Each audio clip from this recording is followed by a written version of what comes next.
Bom dia, pessoal. Sextou finalmente, final de uma semana, né? Uma semana tensa, agitada, que a gente sofreu muito com a história de tarifaço. Enfim, chegamos ao fim dessa semana aqui e houve uma definição ontem pelos Estados Unidos. 68 países vão ser sobretaxados em relações que os Estados Unidos começam a redefinir como sendo um modelo para esse novo mundo que surge a partir do governo Trump. E o Brasil está lá no topo da lista, é o país que vai pagar a maior sobretaxa do mundo, chegando até 50%, mas não sobre toda a pauta de exportações, apenas sobre 35%, o que já significa um número muito grande, com perspectivas de prejuízo e desemprego em vários setores. Portanto, a preocupação continua aqui no Brasil. Só que ao invés de começar a vigorar a partir de hoje, como havia prometido o Trump, ontem, ao assinar a ordem executiva estabelecendo o tarifaço, ele deu um prazo de mais 7 dias para o avanço das negociações, o que é bom para o Brasil, porque agora os canais de negociação da pauta negociável, ou seja, da pauta econômica, começam a ser desobstruídos, né? Ontem mesmo o secretário de Estado americano ligou para o presidente, aliás, o secretário do Tesouro americano ligou para o vice-presidente Geraldo Alckmin, dizendo para ele que precisamos conversar, né? Então, ainda não acabou, aquela novela que parecia que ia ter o seu epílogo hoje, não terá mais, nós temos mais uma semana aí, vamos ver o que acontece ao longo desses dias, né? Aqui no Brasil, a isenção dessa sobretaxa para alguns setores, especialmente do agronegócio, ela causou surpresa, né? Porque não se esperava de Trump que aliviasse a barra para tantos setores assim. Só que a preocupação ainda permanece e o governo está preparando um pacote de ajuda aos segmentos que vierem a ser afetados. Mas tudo isso ainda depende de uma definição futura, né? E é sobre isso que gira hoje o nosso noticiário aqui nesse último dia da semana. Nós vamos para um fim de semana com o objetivo de descansar um pouco a cabeça para ver se a gente tem um pouco de sossego, né? Porque ninguém aguenta tanta notícia ruim assim há um tempo só, né? Ontem à noite, a segunda consequência dessa história toda aqui para o Brasil é a pressão sobre o ministro Alexandre de Moraes. O ministro Alexandre de Moraes foi jantar no Palácio do Planalto com o presidente Lula e dispensou a ajuda do governo brasileiro para enfrentar os efeitos da Lei Magnitsky aqui dentro do Brasil. No entanto, a AGU deve representá-lo nos processos que virão, certamente, nas cortes americanas, né? Então ficou acertado isso ontem, o ministro estava tranquilo no jantar, as informações são de que não há exasperação, mas a gravidade da situação é algo impressionante, né, gente? Porque imagina só, a audácia e o atrevimento desse sujeito lá que quer ser o ditador do mundo, o grande tirano universal da Terra, apontando seu dedo para quem quer e baixando lá ordens para vigorar além das fronteiras da jurisdição americana. Então, bom dia para você que está chegando aqui. O mundo não acabou, o mundo segue, as negociações seguem, né? E vamos ver como é que isso termina daqui a uma semana. A gente sabe que o Trump é um sujeito que se esmera em trair a sua própria palavra, né? Então, as ameaças que ele faz normalmente não surtem consequências. Enquanto isso, empresários americanos, empresas americanas e até o governo brasileiro se preparam para uma ofensiva na justiça americana questionando a constitucionalidade dos atos de Trump. Porque a legislação americana e a Constituição dizem que só pode legislar sobre tarifas o Congresso americano, né? E o presidente Trump, com o argumento de que está defendendo a segurança interna dos Estados Unidos, estaria abusando do seu poder. Então é isso o noticiário hoje. Vamos começar, como a gente faz todo dia, pela meteorologia. Já vou colocar na tela aqui para vocês o mapa da meteorologia. Sato, bom dia o pessoal interno aqui do ICL, que está nos ajudando aqui a apoiar essa transmissão. Sato, tem a minha imagem aí da meteorologia? Isso, beleza, maravilha. Temos aqui o mapa da meteorologia, como vocês podem ver aqui, todo o miolo do Brasil aqui, praticamente todo o território nacional livre de intercorrências climáticas de maior preocupação hoje. Nós vamos ter chuvarada lá no norte do Pará e também no norte e no noroeste do Maranhão. Teremos chuvas na região de Salvador e no litoral norte da Bahia. Teremos geada aqui na Serra da Mantiqueira, no sul de Minas Gerais, na divisa com o estado de São Paulo. Região fria, em Monte Verde, que é distrito do município de Camanducaia, que é considerada a Suíça lá de Minas Gerais, as temperaturas chegaram a quase 2 graus negativos essa madrugada. Muito, muito frio mesmo. E aqui no sul do país, no interior de Santa Catarina, indo até aqui a Serra Gaúcha, Serra Catarinense, previsão de geada hoje com temperaturas ainda muito baixas, mas o frio começa a dar um tempo para a gente. E é justamente isso que nós vamos ver aqui agora nas temperaturas máximas e mínimas previstas para o dia de hoje, tá? Então vamos lá, esse aqui é o mapa do Instituto Nacional de Meteorologia. Vou começar aqui pelo sul do país. Lá em Porto Alegre, a temperatura já está um pouquinho melhor hoje, né? A mínima foi de 12, a máxima vai chegar a 23. Em Florianópolis, a mínima de 9 graus, mais frio hoje, máxima chegando a 23. Na gelada Curitiba, a geladeira brasileira, 24 graus de máxima hoje, tivemos 8 graus de mínima. Aqui em São Paulo, 9 graus de mínima durante a madrugada, 22 graus de máxima, a temperatura já subiu 2 graus, mas continua muito frio e ventando, que agora, de madrugada, quando eu vim aqui para o ICL, estava uma ventania grande. A mesma coisa que acontece em Brasília. No Rio de Janeiro, a temperatura ainda congelante para os cariocas, foi a 12 graus na madrugada, vai a 26, né? Aqui na região do leste de Minas Gerais e do sul da Bahia, nós teremos aqui possibilidade de geadas nas serras, portanto os motoristas prestem muita atenção aqui, as estradas são perigosíssimas e agora pela manhã, pelo menos, o clima não deve ajudar, tá? Belo Horizonte, 9 de mínima, 26 de máxima, Campo Grande, a temperatura já subiu bastante, está com 17 agora, a temperatura vai chegar até 33 graus. No restante do Brasil, tempo normal. Olha, vamos ver aqui em Salvador. Salvador ainda chove, mas o sol aparece, temperatura mínima de 22, temperatura máxima de 27 graus. E nas capitais do Nordeste, né, aliás, em todas as capitais, a partir de Salvador, contornando aqui a fronteira litorânea e também a fronteira seca, vamos ter chuva hoje ao longo do dia, tá? Com maior incidência aqui nessa região verde escuro, que fica entre o noroeste do Pará e o norte do estado do Amazonas. Com relação ao fim de semana, nós temos aqui no G1 a informação, deixa eu só esperar sair essa propaganda aqui, a informação de que o frio está perdendo força no sul e no sudeste e o ar seco intensifica os efeitos da seca no centro-oeste do país, né? As temperaturas sobem um pouco nas capitais do sudeste, manhãs geladas continuam em algumas áreas do sul, umidade do ar segue crítica no centro-oeste, no interior de São Paulo e Minas Gerais, com índices muito próximos do estado de emergência, diz aqui a meteorologia do site do G1. Visto o clima, vamos passar ao noticiário. Como é que estão as notícias aqui? Nós temos aqui, deixa eu dar só uma atualizada aqui na capa do ICL, porque aqui as notícias às 7 da manhã mudam, né? E a gente acaba sendo traído porque fica lendo manchetes velhas aqui na formação anterior da página principal do site do ICL.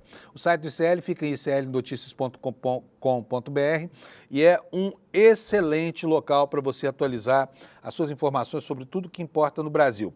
Hoje, a nossa manchete principal é a reação da Procuradoria-Geral da República às sanções contra o ministro Alexandre, essa afronta, né, a soberania do judiciário, e a PGR se manifestou aqui com assombro diante disso que está acontecendo. Nós temos aqui como destaque também a matéria da The Economist sobre a aplicação da Lei Magnitsky ao ministro Alexandre de Moraes, né, que a revista considera um ataque sem precedentes ao judiciário, né?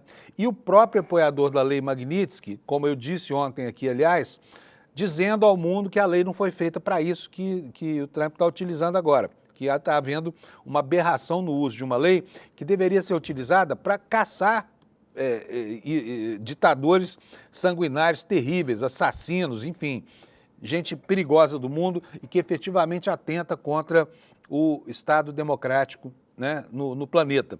Então, o próprio inspirador da Lei Magnitsky diz que há uma exorbitância dos Estados Unidos aí, mas isso não sensibiliza o governo dos Estados Unidos, que usa desabusadamente essa perspectiva legal para fustigar inimigos no plano ideológico. Nós tivemos aqui mais um caso de agressão policial, né? Esse cantor gospel aqui, João Igor, né, que foi baleado por um policial dentro de um ônibus. Ele vai contar para a gente aqui no ICL o que foi que aconteceu, dizendo que é um caso de racismo e que o policial simplesmente não foi com a cara dele. Não sabe até agora por que houve essa agressão. Olha, coisa boa, notícias boas também acontecem aqui. Nós estamos, né, começando o fim de semana, então nunca é demais colocar aqui uma pitada de coisas interessantes, mas uma notícia alvissareira aqui no portal do ICL, uma onça pintada foi registrada lá no Rio de Janeiro Em 5 décadas que não se via esse animal, né? Que coisa bonita isso acontecendo, esse felino de grande porte. Outro dia, no sítio do Eduardo Moreira, que fica na Serra da Mantiqueira, também houve um registro lá pela câmera que ele colocou de uma onça pintada passeando, tomando água lá nos bebedouros que ele espalhou pelo sítio dele. Então, que bom, né? Sinais de regeneração da fauna, um sinal alvissareiro, que mostra pra gente que nem tudo está perdido nesse planeta onde os homens esquecem de dividir o espaço com os donos desse espaço, que são os animais que estavam aí há milhares e milhares de anos, né? Olha só, a notícia surpreendente lá no Supremo. Dias Toffoli, que tem sido tão liberal com relação à interpretação da lei para acusados, né, na Operação Lava Jato, negou o pedido do Sérgio Cabral, manteve a condenação do ex-governador do Rio de Janeiro pela Lava Jato. E por último, o último destaque, aqui embaixo da página, Lula deve ir à TV para reagir aos ataques dos Estados Unidos e para reafirmar a soberania brasileira, no que faz muito bem, né? Passou da hora do presidente brasileiro ir lá e usar desse grande canal de comunicação, que são as cadeias de rádio e televisão, para comunicar à população brasileira o que é que está acontecendo, né? E tomara que ele coloque muito bem o problema e mostre que nós estamos sendo alvo de uma campanha muito insidiosa, muito abjeta, movida pelo Bananinha. Então vamos começar agora a discorrer sobre os destaques aqui do noticiário. Primeiro de tudo, essa informação sobre a reação da Procuradoria-Geral da República a essas sanções aplicadas contra o ministro Alexandre de Moraes, né? E aqui está a informação de que o órgão manifestou solidariedade a Alexandre de Moraes, ministro do Supremo Tribunal Federal, né, a Procuradoria-Geral da República, que também se manifestou. Então, nós temos todos os órgãos vinculados ao sistema de justiça já tendo repudiado esses ataques contra a soberania, né, e a autonomia do nosso Poder Judiciário. A informação aqui na página do ICL diz o seguinte: a Procuradoria-Geral da República, em nota divulgada na noite desta quarta-feira, anteontem, portanto, né, declarou que recebeu com assombro a aplicação de sanções ao ministro Alexandre de Moraes pelos Estados Unidos. A nota diz o seguinte: a PGR recebe com assombro a notícia da imposição por Estado estrangeiro de sanção ao eminente ministro Alexandre de Moraes pelo desempenho das suas funções jurisdicionais. Na manifestação, o órgão manifestou ainda a solidariedade a Alexandre de Moraes. A PGR, aqui entre aspas, a PGR manifesta solidariedade ao ministro, ao Supremo Tribunal Federal e ao Judiciário brasileiro. Renova o reconhecimento da exatidão técnica das deliberações do Supremo Tribunal Federal e de todos os seus integrantes. Então está aqui o registro dessa manifestação da Procuradoria-Geral da República em favor do ministro Alexandre de Moraes. Claro que não é uma manifestação de solidariedade pessoal, mas institucional, né? E aqui nessa segunda manchete do ICL, a informação de que o governo Lula está avaliando ir à justiça nos Estados Unidos em defesa do ministro Alexandre de Moraes, que ontem jantou com o presidente Lula e dispensou qualquer ajuda do governo para enfrentar o problema aqui dentro do Brasil, tá? A Kátia Seabra, da Folha Press, nos informa o seguinte: o governo Lula avalia recorrer à justiça americana em defesa do ministro Alexandre de Moraes do Supremo, depois da sanção imposta por Trump, e uma das hipóteses prevê a contratação de um escritório de advocacia nos Estados Unidos para representar diretamente o magistrado. Outra proposta que está na mesa seria levar à Corte dos Estados Unidos uma tese sobre a soberania das instituições brasileiras, incluindo aí o Poder Judiciário. Ministros do Supremo esperam que a reação à sanção de Trump contra Moraes seja capitaneada pelo governo com o uso da AGU e também dos canais do Itamaraty. Integrantes do tribunal passaram a tarde da quarta e também de ontem, quinta-feira, em conversa com ministros e interlocutores do governo para definir como seria a resposta à aplicação da Lei Magnitsky contra Moraes. Dentro do Supremo, há também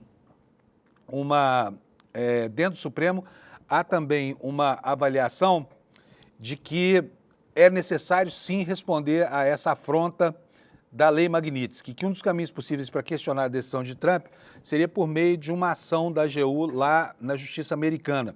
Apesar de as sanções serem aplicadas de forma administrativa pelo Executivo, levar o caso aos tribunais americanos pode levantar debate sobre o assunto. Integrantes da Corte entendem que Trump tenta interferir na justiça brasileira às vésperas do julgamento do ex-presidente golpista Jair Bolsonaro pela trama do golpe e não dá sinais de que recuará em sua ofensiva, segundo 3 ministros que foram ouvidos aqui pela Folha, que foi quem fez essa reportagem aqui. Vamos prosseguir aqui com o noticiário, porque hoje o dia promete muita coisa para falar. Olha aqui, o Igor Gadelha, lá do Metrópolis, fala sobre o que aconteceu ontem. Ontem o presidente Lula reuniu alguns ministros do Supremo e do Poder Executivo também e jantou com eles, né? Foi um jantar durante o qual foi discutida a posição brasileira e a informação é sobre esse contexto. Aqui o Igor está informando para a gente que o presidente Lula recebeu ministros do Supremo para um jantar na quinta-feira. O evento foi realizado como um gesto de desagravo ao ministro Alexandre de Moraes, depois que ele foi alvo de sanções do governo Trump. Compareceram quem? Luiz Roberto Barroso, presidente do Supremo Tribunal Federal, ministro Gilmar Mendes, que manifestou posição muito firme nas redes sociais ontem, e ele é o atual decano do Supremo Tribunal Federal, o ministro Cristiano Zanin, que é o caçula, Flávio Dino, Dias Toffoli e Edson Fachin, futuro presidente do Supremo. Por que será que o Fux não foi, hein? E os outros dois? Pensando, será que eles não foram convidados? Será que não era um convite institucional? Então, essa lista de presentes chama mais atenção pelas ausências, não é verdade? O Procurador-Geral da República, Paulo Gonet, e alguns ministros do governo Lula também marcaram presença. Entre eles, quais foram os ministros que estiveram presentes lá? Jorge Messias, da Advocacia Geral, e o Ricardo Lewandowski, que é ministro da Justiça e Segurança. Moraes, segundo relatos de alguns ministros presentes ao jantar, demonstrou serenidade. O magistrado ainda teria mandado um recado indireto para os bolsonaristas e para o governo Trump, sem citar nomes. O que disseram as pessoas que participaram desse evento, desse jantar ontem lá no Palácio? Que o ministro está super tranquilo, que ele permanece inabalável, diz que não vai deixar de ser juiz e nem tampouco deixar de fazer o seu trabalho em razão das ameaças que tem recebido. Durante o jantar, Gilmar Mendes avisou que fará um discurso em defesa de Moraes no Supremo, no plenário da Corte, durante a sessão de reabertura dos trabalhos do Supremo após o recesso, que está marcada para hoje, tá? Agora de manhã. Essa sessão vai ser uma sessão muito importante.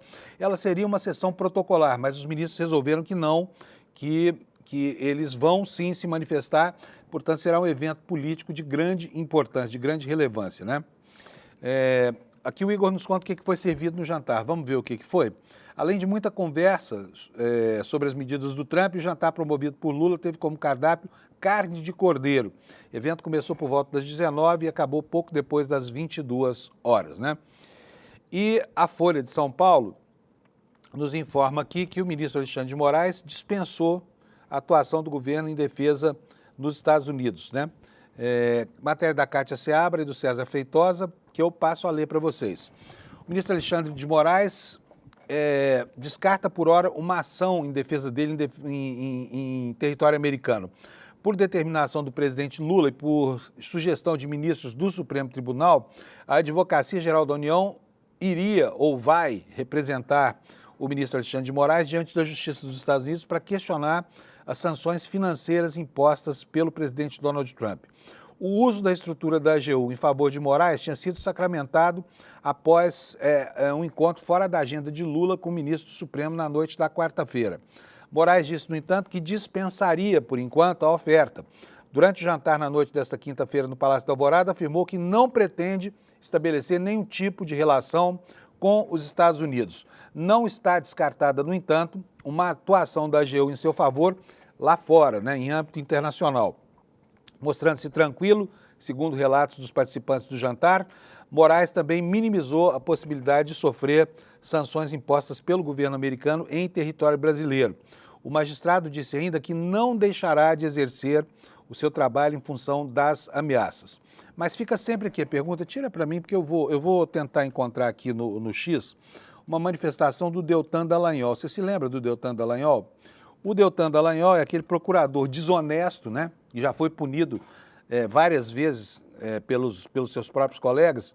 E depois que ele não conseguiu se tornar deputado federal, enfim, que encerrou a carreira como promotor, e depois de toda a atrapalhada que fez na Operação Lava Jato, ele agora é apenas um torcedor, um torcedor vibrante na internet com relação às sanções do Brasil, tá? Ele estava reclamando ontem que o New York Times veio ouvir as sanções do Lula, né? E soltou um vídeo na internet comemorando. Vou até mostrar para vocês, está aqui, ó, uma informação que não está confirmada, informação que foi divulgada no jornal Estado de São Paulo na internet, dando conta de que alguns bancos brasileiros já estão ultimando procedimentos para bloquear transações do ministro Alexandre de Moraes transações internacionais das contas do ministro Alexandre de Moraes. Essa informação não está confirmada ainda. De qualquer forma, ele reproduziu aqui a informação dizendo o seguinte, ó, bancos já começaram a bloquear movimentações financeiras ligadas ao ministro Alexandre de Moraes, que deu mostras do seu grande equilíbrio ao fazer um gesto obsceno para torcedores durante um jogo do Palmeiras. O Dallagnol, gente, olha, pornografia mesmo é o que esse cara fez com relação aos processos da Lava Jato, né? E vai dizer que um dedo do meio para um torcedor mal criado do estádio de futebol é uma ofensa tão grave assim, sabe? Eu vou até pedir aqui, vou mandar olha só o que ele fala, olha. Ele fala o seguinte, ele comemora isso como se tivesse acontecido já, quer dizer, além de não ser confirmada essa informação, ele ainda comemora como se fosse ele um vitorioso, né? Deve ter uma mágoa da justiça que é incrível, né? Vamos seguir aqui com o noticiário, gente, olha só. O presidente Lula deve ir à televisão para falar em cadeia nacional sobre a reação do Brasil aos ataques do Trump, né? Vamos ver aqui o que nos conta o Kleber Lourenço aqui do ICL Notícias. Ele diz o seguinte: o presidente Lula avalia fazer um pronunciamento em cadeia nacional de rádio e TV que não será apenas em defesa do ministro Alexandre de Moraes, mas sim da institucionalidade brasileira e da soberania nacional diante da interferência estrangeira. A decisão deve ser tomada nesta sexta-feira e a fala ao país pode ocorrer ainda hoje ou pode ser também no domingo à noite. Se houver essa cadeia de rádio e televisão, o discurso deve seguir o tom daquela nota oficial que foi divulgada na quarta-feira pelo presidente, que classificava como inaceitável a interferência do governo americano na justiça brasileira e reafirmou que qualquer tentativa de enfraquecer o judiciário é uma ameaça, e reafirmará, no caso, né? Na mesma nota, Lula condenou o uso de argumentos políticos para justificar as medidas comerciais anunciadas pelos Estados Unidos contra as exportações brasileiras, afirmando que a motivação política das sanções atenta contra a soberania e a relação histórica entre os dois países. O pronunciamento também deve abordar como o governo está trabalhando para minimizar os impactos do tarifaço no Brasil. A aplicação das tarifas foi adiada em uma semana, né? E virá com exceções e isenções, mas deve atingir ainda com força alguns setores do agronegócio e também a indústria de armas. É curioso como os aliados lá fora dos bolsonaristas estão sacrificando setores aqui no Brasil que deram a ele irrestrito apoio, inclusive financiando a insidiosa campanha pelo golpe de Estado, né? Estou falando aqui do agro e estou falando também da indústria de armas brasileira. Estou falando mais especificamente da indústria Taurus, né? O pessoal vai começar a sofrer, porque o mercado americano é importante para a Taurus, por exemplo, né? Que exporta para lá armas fabricadas no Brasil. A matéria do Kleber também nos informa aqui que essa será a segunda vez que Lula usará uma cadeia nacional. Em meados de julho, ele já havia criticado o tarifaço em rede nacional, mas agora a estratégia é reunir numa mesma fala a defesa institucional, a proteção da economia e a reafirmação da soberania brasileira à frente das pressões externas. Portanto, vamos aguardar, vamos saber se vai acontecer mesmo, se será hoje. Eu, sinceramente, acho extremamente necessário uma comunicação direta com o presidente da República para a população, já que compete a ele liderar esse processo da reação, né? E até agora, como eu disse ontem aqui, o Lula tem feito uma condução impecável da posição brasileira diante desses ataques, desses arroubos norte-americanos, tá bom? Gente, quanto vai ser tarifado efetivamente pelos Estados Unidos da pauta de exportações brasileiras? O Brasil, de fato, fez as contas e está aí colocando para nós o índice, 36%. Ou seja, vamos colocar aqui com com uma aproximação. 1/3 de cada 3 dólares exportados para os Estados Unidos, 1 dólar será sobretaxado, né?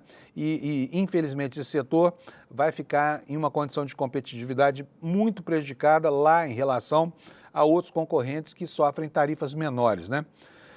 Mas o tarifaço vai afetar, olha, café, por enquanto, né? Eu acho que os americanos não vão querer tomar um café sobretaxado com 50%. Eles prezam o café. O café brasileiro é quase todo o café que eles tomam lá. Vamos lá, as carnes, né? Isso aqui também gera efeito inflacionário. Nós temos mais uma semana pela frente, uma perspectiva de negociação, por enquanto, aberta durante o dia de ontem, né? Então são 36% para os Estados Unidos. Vamos ver o que nos diz aqui o Brasil de fato nessa reportagem. O tarifaço dos Estados Unidos deve afetar cerca de 36% de tudo que o país vende anualmente para a nação estadunidense. O percentual foi revelado nesta quinta-feira pelo vice-presidente Geraldo Alckmin, que também é ministro do Desenvolvimento, Indústria e Comércio Exterior. Cálculo que já leva em conta uma lista com 694 exceções que foi publicada pelo governo dos Estados Unidos à sobretaxação de comércio com o Brasil. Foram excluídos do tarifaço produtos como aço, suco de laranja e os aviões da Embraer. Já a importação de café, carnes, frutas, calçados, roupas e móveis brasileiros por empresas americanas passará a ser taxada em 50% a partir do dia 6 de agosto. A tarifa, na prática, encarece os produtos brasileiros lá no mercado dos Estados Unidos. E só para que todo mundo entenda, quem paga essa sobretaxa é o consumidor americano, né? Porque é nele que o efeito se faz sentir. Mas os produtos perdem a condição de competitividade e os importadores dos Estados Unidos ficam desestimulados a manter contratos de importação. Há produtos muito sensíveis aqui, como, por exemplo, o açaí, né? E, inclusive, isso gera uma pressão social muito grande nos estados que produzem açaí, principalmente no Pará, de onde sai praticamente todo o açaí, colocando os trabalhadores do setor extrativista, que já são tão mal remunerados, numa situação ainda pior, né? Mas vai haver socorro para eles. A matéria do Brasil, de fato, informa também que o ministro Fernando Haddad afirmou na quinta que há casos dramáticos de impacto no tarifaço do Brasil. Por isso, segundo ele, o governo segue tentando negociar com os Estados Unidos a reversão total da medida anunciada por Trump como retaliação ao Brasil por conta de processos contra o ex-presidente Bolsonaro, né, acusado de tentativa de golpe. O ministro disse que há muita injustiça nas medidas anunciadas. Há casos que, segundo ele, são dramáticos, que deveriam ser considerados imediatamente. E até agora os Estados Unidos não deram indicação de que o tarifaço será revisto, mas o Tesouro Americano procurou o ministro da Fazenda para uma reunião sobre o assunto, informou o ministro Haddad. Então está aqui a informação desse impacto. Agora quero mostrar para vocês aqui, eu coloquei numa planilha de Excel, organizada aqui pelo tamanho da tarifa, quais os países que serão tarifados. No anúncio de ontem foram 68 nações, né? E pela ordem aqui, da dimensão do tarifaço, o Brasil está lá no começo da lista. Olha, eu vou até botar um pouquinho maior aqui para você poder ver. O Brasil é o único país do mundo tarifado em até 50%. Depois dele vem a Síria, 41%, Laos, 40%, Mianmar, 40%, a Suíça, com 39%, o Iraque, 35%, aí vem uma relação de países, né? O Iraque com 35%, a Sérvia também com 35%, depois a África do Sul com 30%, a Argélia, Bósnia e Herzegovina, Líbia, com tarifas de 30%, e aí países com tarifas menores, Brunei, Cazaquistão, Índia, que aqui foi uma surpresa, porque a Índia é uma aliada do governo americano, né? Isso causou muita surpresa lá na Índia e já houve reações, inclusive reações muito negativas para os BRICS, né? Porque a Índia é extremamente importante na organização desse grupo, que hoje representa a principal afronta a esse desejo de se manter hegemônico na marra do presidente dos Estados Unidos, né? Então está aqui a lista para vocês, olha, são 68 países, tarifas que variam de 50%, caso do Brasil, até a menor delas, que é de 10% aplicada sobre o Reino Unido. Vou voltar aqui agora para as notícias.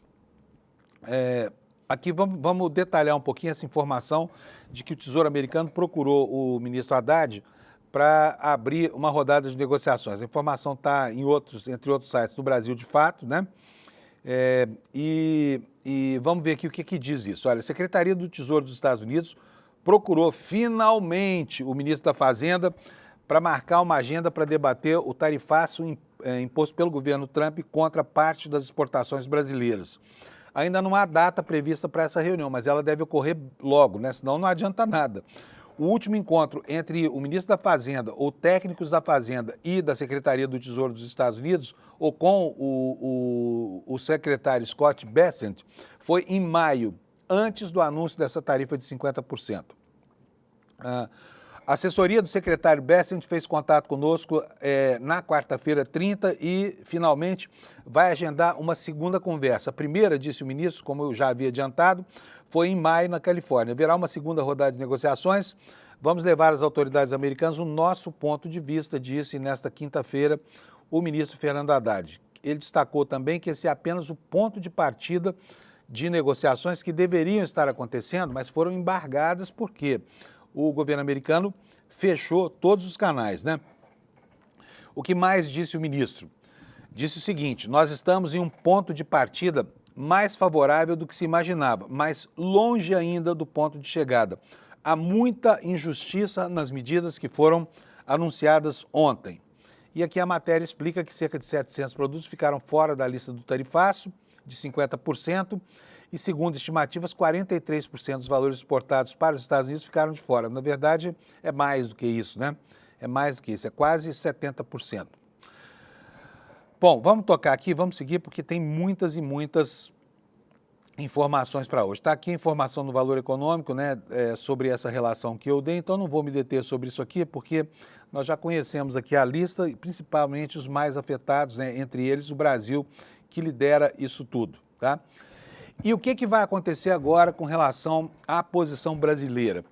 Nos primeiros dias, todo mundo, tenho certeza que você, na sua casa, ficou pé da vida com essa história, com o tamanho da ofensa e pensou logo assim, vamos retaliar. Mas eu conversei ontem com duas pessoas do governo e elas me disseram o seguinte, que é muito difícil promover essa retaliação. Por quê? Porque isso sacrifica ainda mais empresas que já são vítimas da sanha dessas tarifas do Trump. Então, não será fácil, porque isso coloca a possibilidade, inclusive, de aumento da inflação num país que já está acossado, né, com relação ao controle da sua inflação e que já tem juros estratosféricos como o Brasil. Portanto, está no limite da sua capacidade de interferir na dinâmica do processo inflacionário, né? E por isso o governo agora, nos informa aqui o jornal o Globo, dá ênfase nas negociações. Portanto, a retaliação que provocaria tantos efeitos danosos aqui, pode ficar em um segundo plano. Nós temos a lei, temos a justificativa, temos tudo, mas será que vamos usar? Essa é aqui a grande questão. O que nos conta aqui o jornal O Globo sobre isso?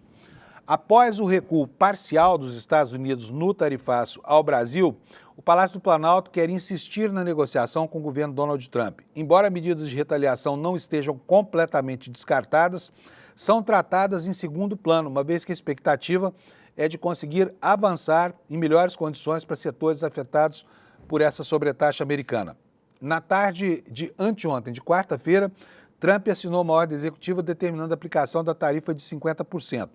Desconsideradas as tarifas específicas, 35,9% das exportações foram diretamente afetadas pela medida, quase 36%, como eu falei mais no início do programa. O presidente americano ainda determinou que a medida começará a valer em 7 dias e não nesta sexta-feira, concedendo, na prática, mais tempo para negociar termos mais favoráveis para produtos que não escaparam do tarifaço, como, por exemplo, o café, as carnes e os pescados. E ontem, entre os empresários, não havia ninguém capaz de fazer uma aposta segura de que essas tarifas, principalmente sobre café e carne, serão mantidas, né? Por quê? Porque isso afeta a economia americana, afeta o consumidor americano. O consumidor americano preza o café, precisa da carne. Os Estados Unidos consomem uma quantidade enorme de dianteiros dos bois abatidos aqui no Brasil, que é a carne preferida por eles para fazer hambúrguer, né, pela indústria alimentícia de lá. Então, vai aumentar, eles vão sentir no bolso os efeitos desse tarifaço do Trump, que já está tendo problemas lá para manutenção da sua popularidade em face, né, de medidas que até a maior parcela da opinião pública americana considera medidas atrozes. Mas vamos lá. Medidas de retaliação poderiam ser aplicadas por meio da lei de reciprocidade, mas a ordem do Palácio do Planalto é reforçar o diálogo em todos os níveis. Os emissários de Lula estão mapeando a disponibilidade das autoridades americanas para uma nova rodada de conversas. Segundo interlocutores, a experiência da negociação com outros países mostra que os Estados Unidos costumam ceder aos poucos. Segundo, numa participação ontem o Alckmin foi conversar com a Ana Maria Braga, lá na Rede Globo, né? E lá ele afirmou que a negociação não terminou. Para o governo, o dia de hoje representa o início de uma segunda fase desse processo de tentar obter condições mais favoráveis. No Ministério da Fazenda, o objetivo é abrir um novo canal de diálogo com o governo dos Estados Unidos por meio do secretário do Tesouro americano, Scott Bessent. O ministro da Fazenda já esteve pessoalmente com a sua contraparte em maio e a equipe dele vinha fazendo contatos para tentar marcar uma nova conversa, só que o Bessent estava na Europa, cuidando lá da outra relação dos Estados Unidos com a Europa. O ministro Haddad disse nesta quinta, porém, que a equipe de Bessent fez contato e quer marcar uma nova conversa. Falou o seguinte: a assessoria do secretário Bessent fez contato conosco ontem e finalmente quer marcar a segunda conversa. Haverá agora uma segunda rodada de negociações e nós vamos levar às autoridades americanas o nosso ponto de vista. A intenção da Fazenda é de que o canal entre Haddad e Bessent funcione como um complemento ao contato entre Alckmin e o secretário Howard Lutnick, que é o secretário de Comércio do Trump. Enquanto Alckmin está mais focado nas tarifas e no efeito sobre os diferentes setores econômicos, o ministro da Fazenda conversaria sobre iniciativas para facilitar a relação bilateral. Aliás, os de Haddad garantem que o Brasil tem cartas na manga. A equipe econômica também avalia que o Brasil se preparou para o primeiro round do tarifaço por meio do plano de contingência, com medidas para dar suporte aos setores afetados. Na manhã desta quinta-feira, ontem, Lula se reuniu com o ministro para reavaliar o pacote após o recuo parcial do Trump. Quer dizer, aos poucos, o ambiente vai ficando mais desanuviado. Não que não haja, né, a intenção do governo dos Estados Unidos de causar prejuízos reais no Brasil, com o objetivo de fazer com que a opinião pública se revolte contra o governo e assim faça com que o governo pressione o Supremo a encerrar os processos contra o ministro Alexandre de Moraes. Isso só na cabeça de um proto-tirano como o Trump, que pode acontecer. Por quê? Porque ele, gente, e aqui é muito importante observar o que ele mesmo fez, ele deve medir o Brasil pela própria régua. Qual foi a primeira medida que ele fez de impacto quando tomou posse no dia 20 de janeiro?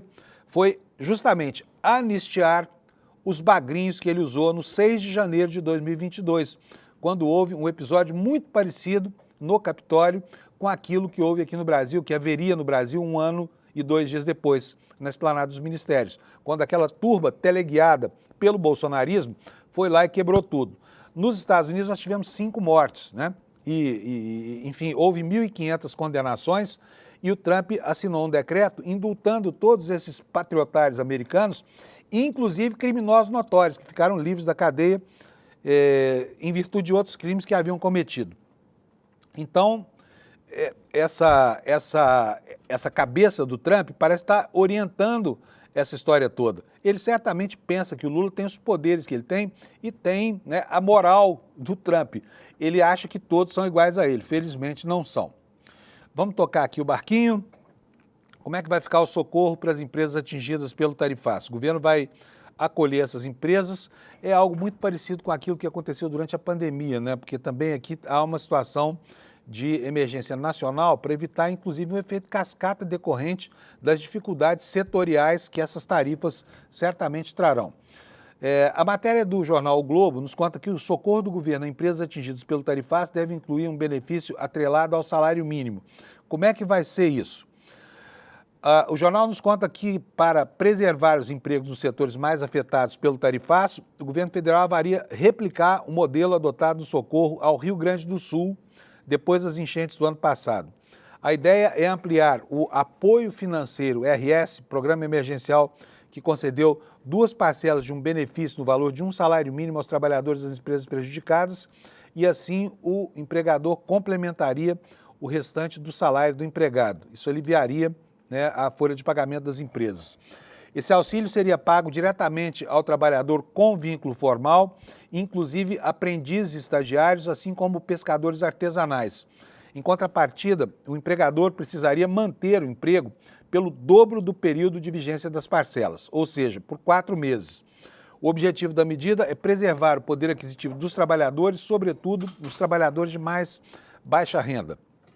O apoio financeiro foi inspirado no benefício emergencial criado durante o governo Bolsonaro durante a pandemia. O BEM permitia a redução de salário para trabalhadores com renda acima do piso nacional, vinculada a uma diminuição da carga horária. No formato estudado pelo governo Lula, as empresas afetadas precisariam aderir ao programa e comprovar perdas no faturamento devido à queda das exportações para os Estados Unidos em função do tarifaço. O decreto editado por Trump na última quarta implementou tarifa adicional sobre, aqui o jornal aproxima, sobre 40%, na verdade são cerca de 36%, né? E levando o total de taxação em 50%. E no documento foram relacionadas 694 exceções. Já outros produtos como frutas, peixes, carnes, têxteis e calçados deverão sim ser sobretaxados, com impacto na atividade econômica e também no nível de empregos, o que seria um desastre, né?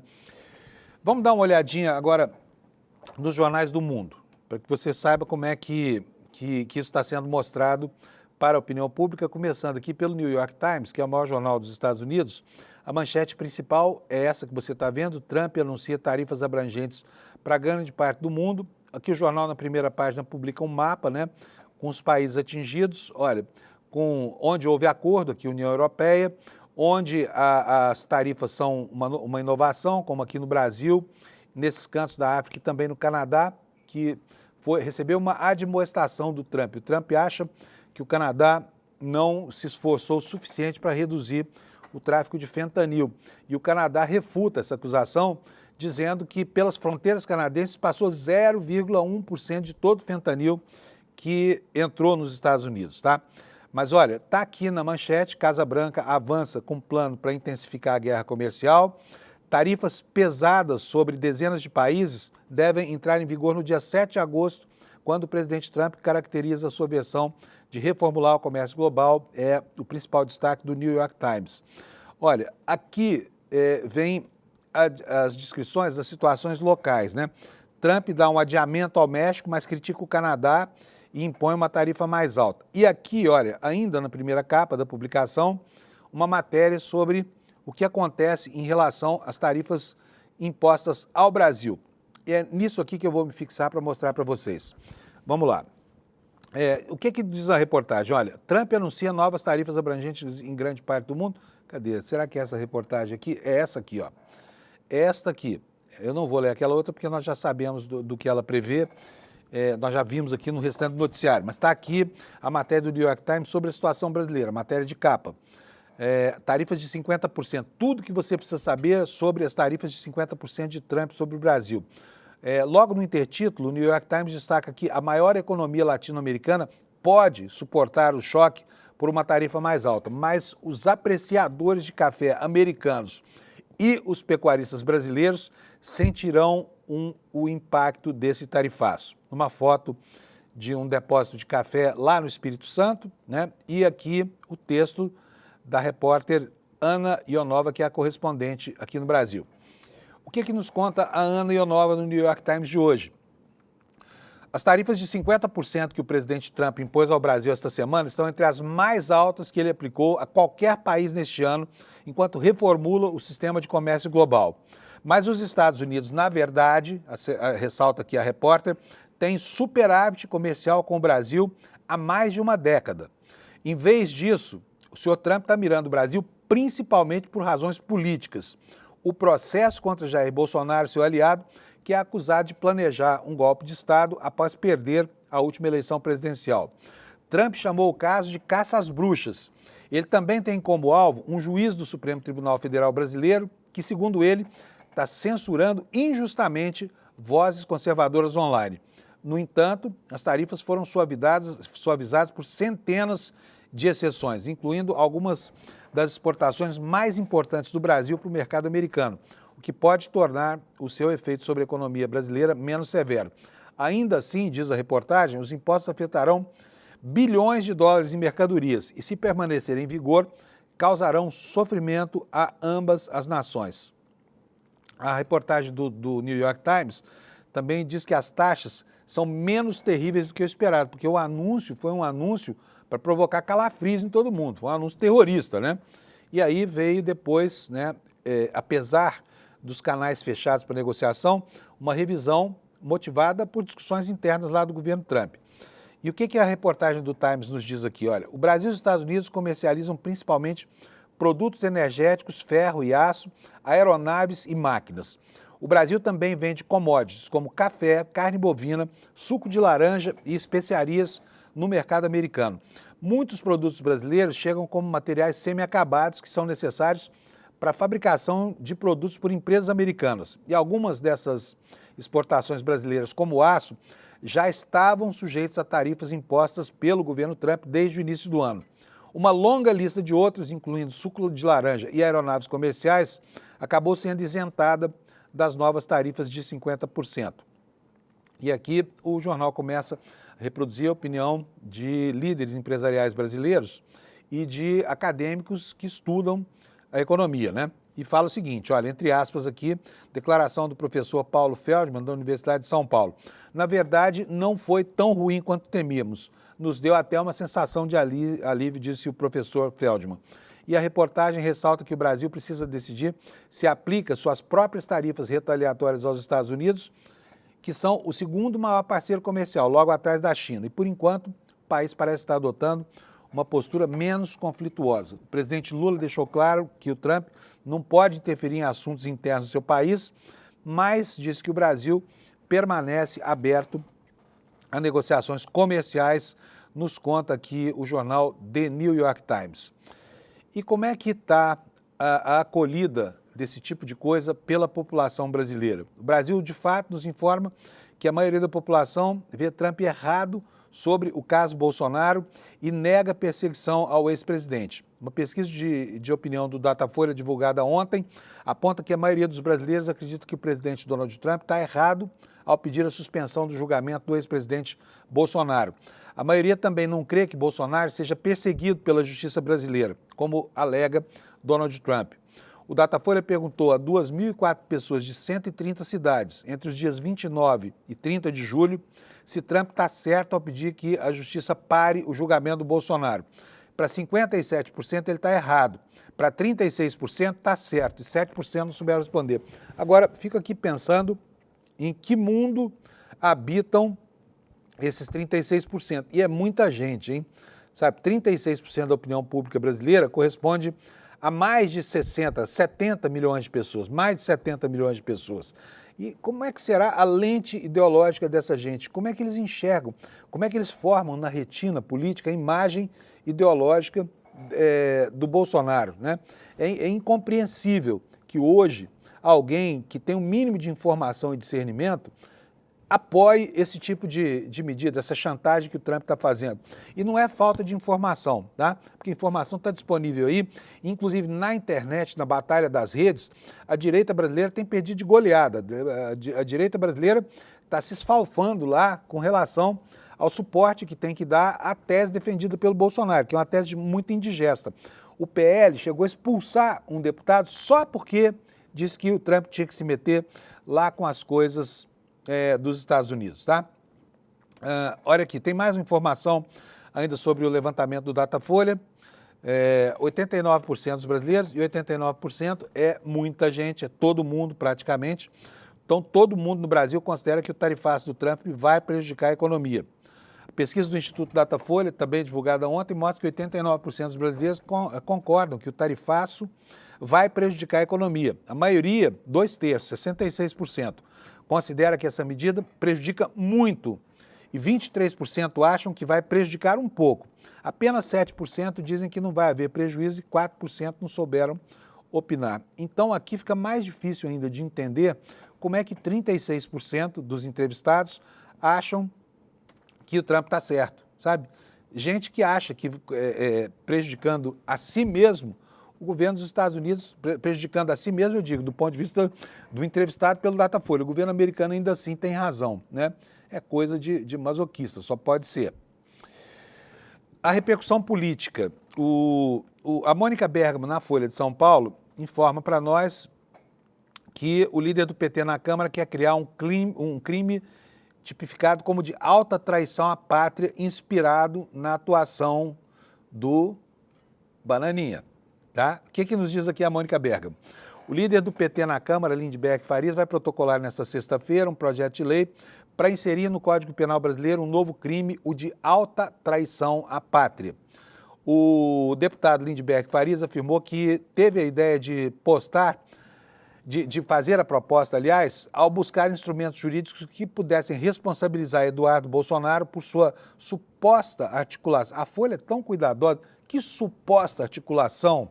Como assim? É público e notório que há uma articulação. A articulação não é uma suposição, é um fato. Ninguém tem o direito de negar. Mas vamos lá, o texto aqui fala da suposta articulação, né, junto ao governo dos Estados Unidos nas sanções econômicas impostas contra o Brasil. E nessa busca, o Lindbergh diz ter identificado uma lacuna grave no ordenamento jurídico para prevenir e punir esse tipo de conduta que fere os fundamentos constitucionais do Estado brasileiro e que exige uma resposta legislativa necessária, adequada e proporcional. O projeto de lei prevê reclusão de 20 a 40 anos, perda de cargo, patente, função pública ou mandato eletivo aos que cometerem esse crime.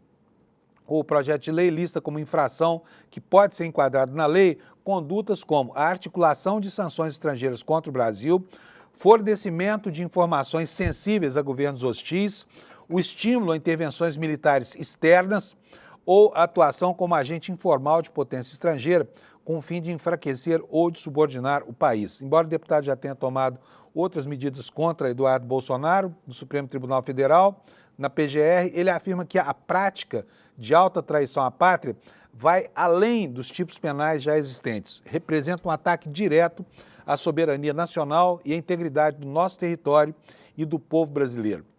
Então está aqui, falta mesmo algo capaz de frear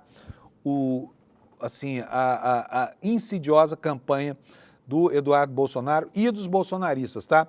Inclusive dos que estão aqui no Brasil, né? Principalmente no PL, que é o partido dele, que está fechadíssimo com o Bolsonaro e com essa campanha horrível que está sendo feita, tá?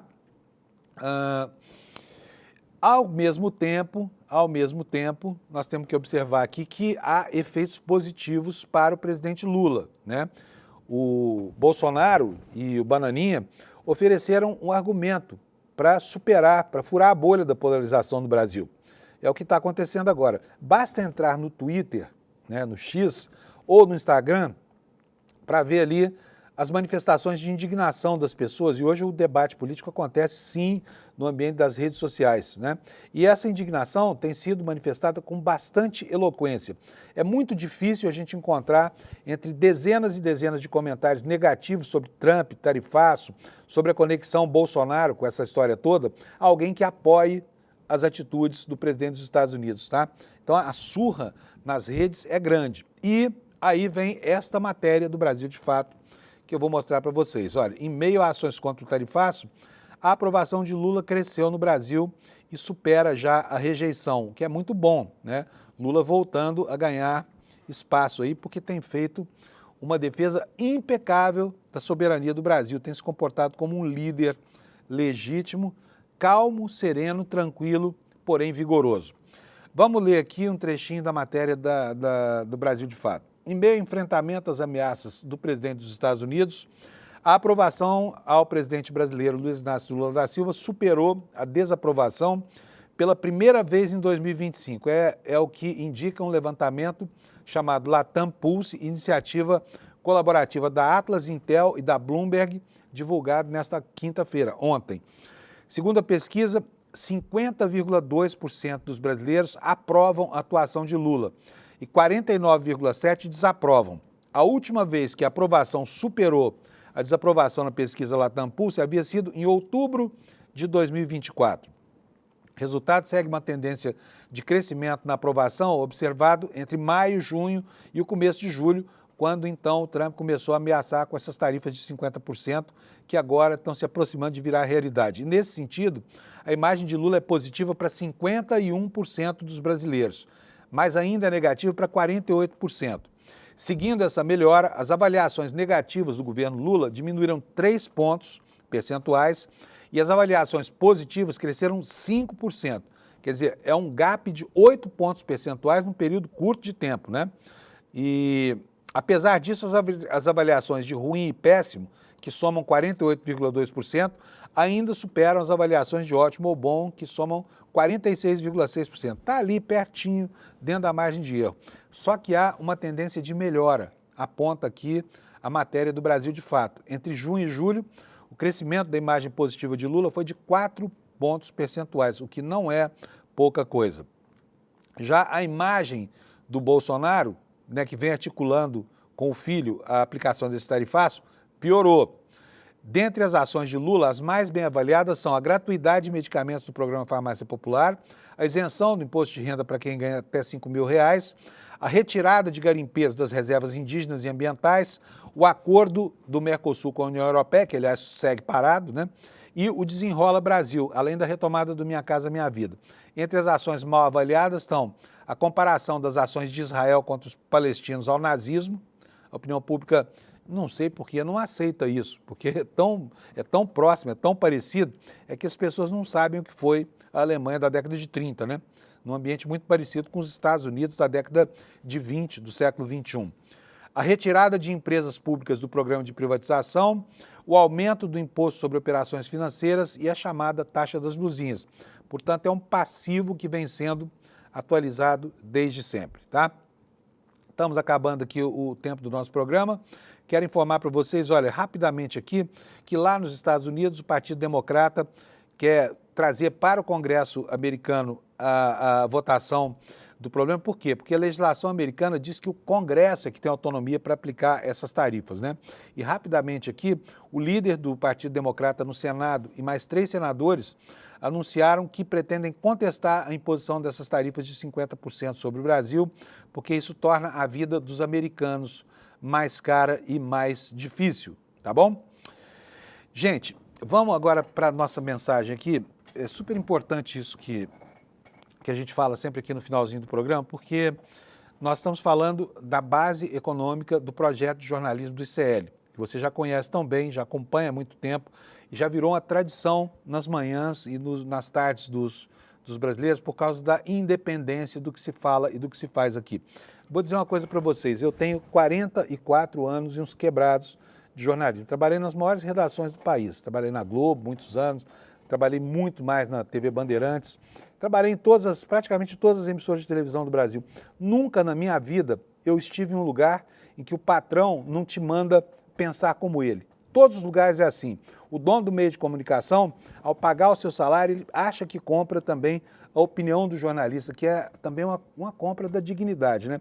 Pois aqui no ICL não acontece nada disso, tá? E como é que se armou a estrutura econômica, que é determinante para a organização desse ambiente? Porque aqui não há publicidade, aqui não há lobby de anunciante mandando a gente falar isso ou aquilo. É muito bom esse ambiente de liberdade.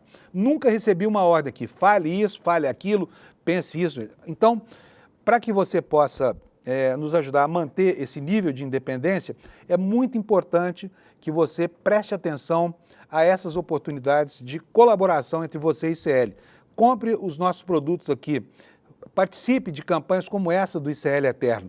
Essa é uma campanha muito importante, porque ela vai significar, além da consolidação dessa linha, a ampliação, inclusive o surgimento de coisas que são muito grandiosas, o Centro Cultural do ICL, enfim, são muitas obras. Você já sabe de todas as novidades que foram apresentadas pelo Eduardo Moreira, né? E hoje, para quem não conheceu ainda, vai haver a reprise do ICL Eterno, uma nova oportunidade para você avaliar se quer ou não contribuir com a manutenção desse espaço de informação, que é um verdadeiro espaço da esfera pública. Para isso, icl.com.br/reprise, você pega o seu convite e prestigia a gente conhecendo as novidades. É só para conhecer, tá? Não precisa comprar nada e nem é só para o pessoal que já apoia o ICL. Desejo para você um ótimo fim de semana. Segunda-feira nós vamos estar aqui, né, com tudo em cima para poder saber como é que ficou o mundo ao longo do fim de semana que vem aí. Bom fim de semana para você, aproveite o restinho de inverno rigoroso aqui no Centro-Sul e a gente se encontra na segunda às 7 da manhã. Tchau, obrigado pela audiência. Título ICL Eterno, o documento que te comprova o seu vínculo vitalício com a maior comunidade de conhecimento independente do Brasil. Acesso ilimitado a todos os cursos e conteúdos. Participação vitalícia em todas as novidades que o ICL lançar. Apoio na construção dos nossos sonhos. Seu nome eternizado como apoiador do ICL. Não é assinatura, não é renovação. É conhecimento para você e para sua família para sempre. ICL Eterno, porque o conhecimento liberta para sempre.